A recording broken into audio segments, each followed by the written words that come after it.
Assalamualaikum warahmatullahi wabarakatuh dan selamat sejahtera. Bersama saya Cikgu Zul sekali lagi.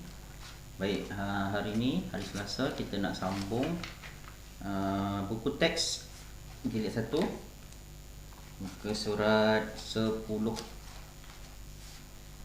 Baik, tajuknya ialah Mari Bersepakat. Baik, fokus objektif pembelajaran kita hari ini ialah saya nak murid-murid boleh mencari maksud simpulan bahasa. Baik, kalau kamu ingat minggu lepas kita ada belajar tentang simpulan bahasa. Jadi kalau kamu masih ingatlah, simpulan bahasa tu bermaksud dua perkataan atau lebih yang memberi maksud lain dari perkataan asal.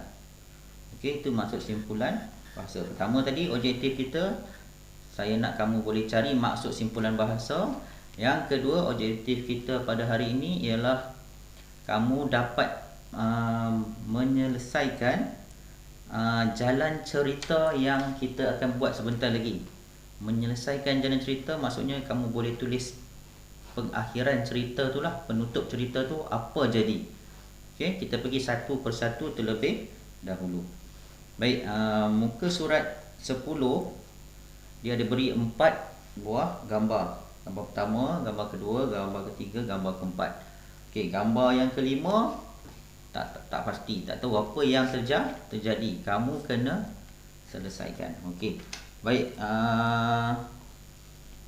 kita pergi satu persatu dahulu. Gambar pertama, kemudian dia beri dekat sini ada beberapa maklumat tambahan untuk kamu bina ayat. Bawah ni adalah contoh ayat yang telah lengkap. Okey. Gambar pertama, kebun lobak, maklumat yang diberi nah. Gambar maklumat kedua, membekalkan lobak. Dan yang ketiga, titik peluh. Titik peluh yang berwarna ungu tu, perkataan yang berwarna ungu tu ialah simpulan bahasa. Okey, apakah maksud titik peluh? Cuba kamu tengok dekat depan ni. Agak-agak apa maksud titik peluh? Okey, baca lagi yang kedua, gambar kedua.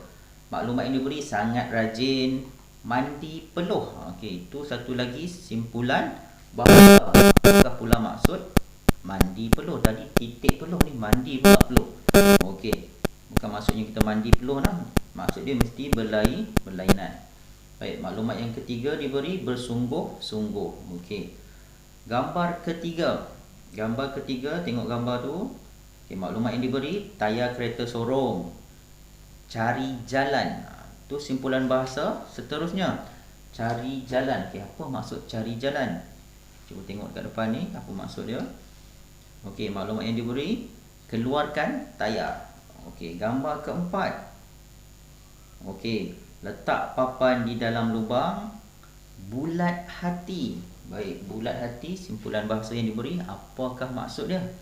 Okey, maklumat yang diberi yang terakhir, tekad menarik kereta sorong. Lepas tu ada gambar tanda soal kan. Akhir sekali gambar yang terakhir tu dia beri tanda soal. Baik, tanda soal tu maksudnya kamu kena selesaikan cerita tersebut. Okey, mari kita baca sama-sama.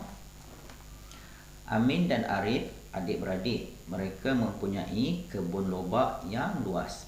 Mereka membekalkan lobak kepada peniaga-peniaga lain. Subur sungguh tanaman hasil titik peluh kamu berdua.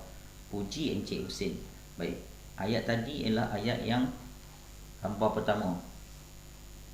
Dia dah gunakan semua maklumat tadi dalam ayat yang diberi. Maklumat ni, tiga-tiga maklumat ni dia dah gunakan dah kat sini. Okey, jadi tugas kamu yang pertama dah selesai. Gambar kedua, ketiga, keempat ni dia tak beri apa pun ayat. Kamu kena lengkapkan. Jangan lupa tugas kamu tadi selesaikan jalan cerita tersebut. Okey, sebelum kita pergi lebih jauh, kita kena faham terlebih dahulu maksud simpulan bahasa. Baik, yang pertama, titik peluh. Adakah maksudnya tetap pendirian, teguh hati? Ada kaitan ke hati dengan peluh ni? Tak ada kaitan. Hasil usaha sendiri. Okey, ada kaitan tak? Baik, tu jawapannya. Hasil usaha sendiri. Okey, seterusnya mandi peluh. Ada kaitan tak dengan letak pendirian tadi? Tak ada kaitan. Bekerja kuat dan bersungguh-sungguh. Bila orang bekerja kuat ni, dia mesti berpeluh. Tu maksudnya mandi peluh. Kan? Corau dia punya peluh. Dia punya peluh banyak lah. Tu maksudnya mandi peluh. Baik, seterusnya simpulan bahasa ketiga, cari jalan. Cari jalan bermaksud berikhtiar menyelesaikan sesuatu perkara. Ni maksudnya cari jalan. Bukan dia cari jalan mana nak pergi. Dia ikhtiar menyelesaikan sesuatu perkara. Okey, yang terakhir sekali, bulat hati. Bukan hati dia bulat. Maksudnya lain, iaitu tetap pendirian ataupun teguh hati. Okey. Tu maksud simpulan bahasa. Nanti kamu buat dalam buku tata bahasa nah. Okey.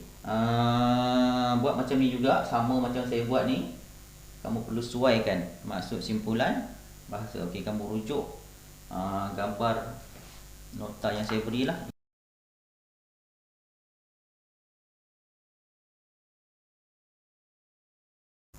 Baiklah, saya akan bantu kamu menyelesaikan cerita ni. Cerita ni tadi tak selesai kan? Dia baru bagi satu perenggan je, satu gambar saja.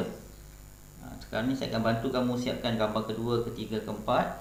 Kamu cuma perlu rujuk, tengok gambar ayat yang saya beri, kamu masukkan maklumat-maklumat yang telah ada dekat sini. Okey, contoh yang ni, ada sangat rajin, mandi peluh, bersungguh-sungguh. Kamu masukkan dalam karangan kamu nantilah. Faham? Yang ketiga, ada maklumat tayar kereta sorong, cari jalan, keluarkan tayar. Kamu masukkan maklumat ni dalam karangan yang saya beri nanti nah. Okey.